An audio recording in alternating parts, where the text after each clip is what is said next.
आरोपींनी देखील या खटल्यात वेळोवेळी वेगवेगळे हातखंडे वापरून D2 operation, D for delay आणि डिरेल, उशीर करणं आणि खटला उलथून टाकण्याचे प्रयत्न होते.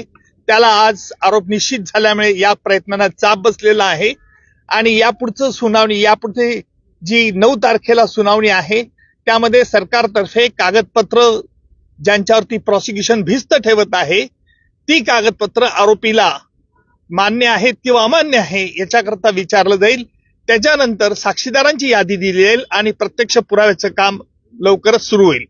आरोपींच्या वतीने वारंवार वकील बदलले जात होते, त्याबद्दल देखील आज कोर्टाने नाराजी व्यक्त केली. काय नेमकं? त्यालाच आम्ही आज आक्षेप घेतला की आरोपींतर्फे जे वेळोवेळी वकील बदलण्याचा त्यांना अधिकार आहे, नाही असं नाहीये, परंतु वेगवेगळ्या 30 कारणं ही पुन्हा पुन्हा न्यायालयापुढे मांडण्यात येत होती. म्हणून आम्ही न्यायालयाला विनंती केली की न्यायालयाने यापूर्वी देखील या त्यांच्या म्हणण्यावरती त्यांचं म्हणणं ऐकलेलं आहे, त्यामुळे न्यायालयाने यावरती निश्चित प्रकारचा आदेश द्यावा.